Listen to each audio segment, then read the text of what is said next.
What is up, everyone? It is John from randomChievos, and I wanted to share with you all of the information that we have received so far regarding mods and when they might be coming to the console, how this process will actually work transferring it over from the PC, and a few simple mods that I would like to see come to the console that could really improve the game. Now, regarding when mods will be released, we can really only assume that this will take place when the first DLC actually comes out, or shortly before or after that time. Now, the only thing we have heard regarding the release of DLC so far is they said the first quarter of 2016, so hopefully around February or March we will be getting the new content along with the mod edition as well. We can also confirm that the Xbox One will be getting mods first due to Microsoft's affiliation with the PC side of things already, and they had talked about how they had a few good ideas to make this work, which I'm really glad to see that they're actually having a company with some basis around it help them out and get this process working. So hopefully PS4 won't be too far behind as well. Maybe a few weeks, but it could be a few months. We really just don't have any clue yet. We do know, however, that the mods will be a free addition to consoles, so props to Bethesda for that.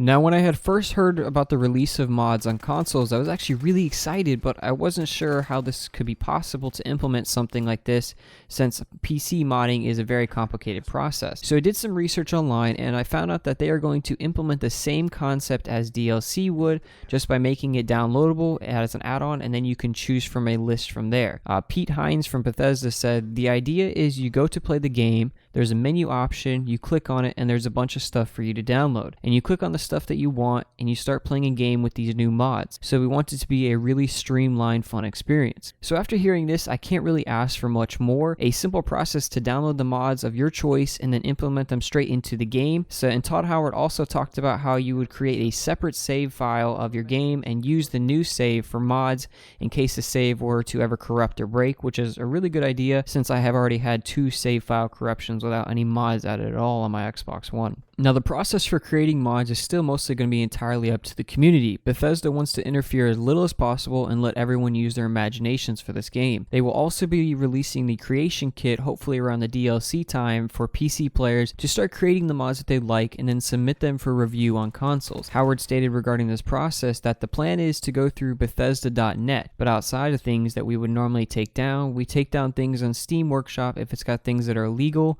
or things like that. We'll do the same thing. Either your nudity or porn, that kind of stuff, or taking assets from Halo. Though Microsoft might allow that, we'd have to get approval, but like generally, if someone is using assets from another game, we have to say no, you can't do that. So most likely content such as nudity or porn will not make it through the acceptance process, and he also talked about how content such as Halo related things, and maybe even Star Wars designs might be rejected depending on if they got permission from Microsoft or the respective company. So in my opinion, I don't see this really being a big deal. I'm not so sure why someone needs to see boobs while playing a video game, but I can surely enjoy it without it. Nor do I care for playing as Master Chief or Darth Vader. I would much rather just have improved textural graphics and then moddable ammo added to the game. One last thing that I was also concerned about was how the consoles could actually handle mods being a much weaker system than most gaming PCs. So of course, Howard had addressed this issue by saying, just like Skyrim, there are mods that can break your game pretty wildly, and so we have some safety things on the console for that.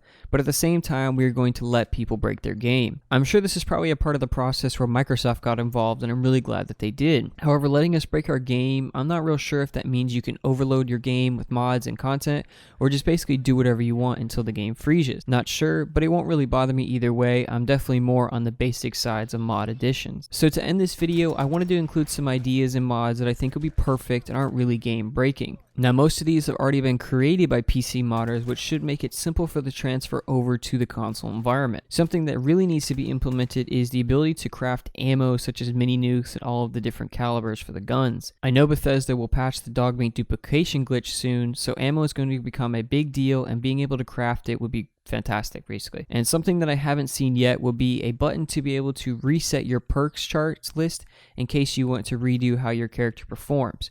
It might be a good idea. I'm not real sure. Let me know if you guys think this should be implemented or if it is even possible. Next, I would also like to see enhanced Pip-Boy map graphics would be really nice. I found that the map can be really cluttered at times, and creating more details and enhancements with the environment would be really helpful, along with a color system to show the level of enemy danger and how strong they might be. Better clothing texture and giving us more clothing options to choose from would be great. I would love to be able to dress up in something that wasn't originally available in the game, but still keeps the game original without adding crazy upgraded armor into it. I was also disappointed when trying to customize my settlement that you couldn't build refurbished homes and items. They were all still destroyed from the destruction of the bombs, so adding new homes and furniture will be a fantastic idea, including more items to choose from like cars and other appliances you couldn't create before. Also, something that I found a lot of people are having problems with is that something I even created 2 videos about is the loss of their companions. Creating the ability to track them down or find them will be fantastic to see.